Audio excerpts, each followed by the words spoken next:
Hi, my name is Temi. I am a Victoria University student currently studying a Bachelor of Law and Business, majoring in accounting.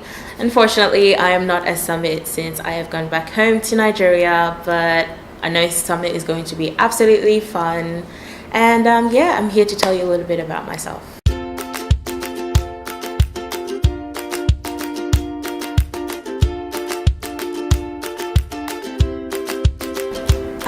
So I moved to Australia when I was 12 or 13, can't remember. But I've been here for quite a while, and I was born into a Christian family. My relationship with God has been very interesting. So even though I was born into a Christian family, I guess when I was younger, it was more like, oh, my parents are forcing me to go to church kind of thing. It wasn't necessarily a hatred, it was just frustration that, like, why do I have to pray to this person I've never really met before? It's like, oh, what if I was born into a different family? It'd obviously be different, because then I wouldn't have all these obligations. And so I wasn't very committed or attached as much as I would like, as much as I am now that I fully understand God in a more personal way.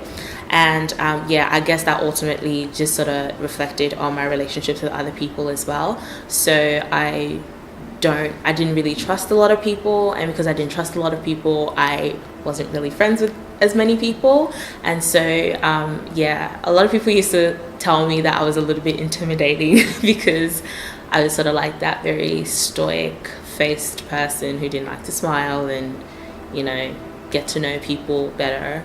But when your relationship with God changes, it automatically reflects on how you live your life and ultimately how you relate to other people as well. Especially with my relationship with people, I guess I wasn't someone that liked to be around people a lot. I actually really like to be by myself, just because I always cared about like what people thought about me and all that stuff, you know. And so because of that, it was almost like a defense mechanism for me to just sort of take a step back away from people. And so once I sort of got to know God on a more personal level, I got to go to youth when I came here through an amazing church. And so they sort of developed my relationship with God a little bit better, and you sort of got to know God more than just the person that you were forced to pray with because of your parents, but more as somebody that you could really have a good relationship with. And so when you realize that you're worth it to God, you then really don't care about what other people consider as your worth. And so because then I wasn't so focused on whether or not people thought I was worthy of love or affection, or whether or not people thought I was cool, because as long as my God thought I was worth it, that was all that mattered. It then made me trusting people and me having a relationship with people easier. I like the fact that I have peace of mind. I think for me that's a really, really big thing in the craziness of the world, of uni, of work and all that stuff. It's just so good to be able to come back home and pray and just have peace of mind with God, you know, have just beautiful prayer time, beautiful worship, you know, stuff like that. It's not something that before my relationship with God I was very, very good. I was always a very stressed person, and, you know, always worrying about all these different things. And it's so interesting how your relationship with God not necessarily eliminates worries, but it just makes things not almost insignificant, but it's almost like, oh my God can take care of that, so I'm all good. So that just that peace of mind was really good for me.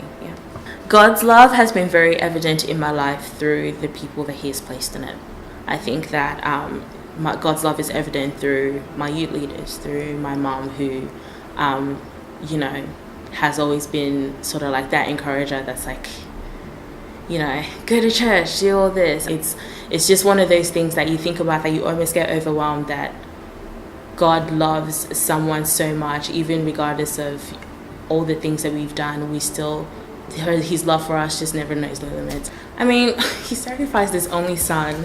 That enough it's just more than enough to show the amount of love that He has. So if you have a God like that has so much love for you, why not accept it? So yeah.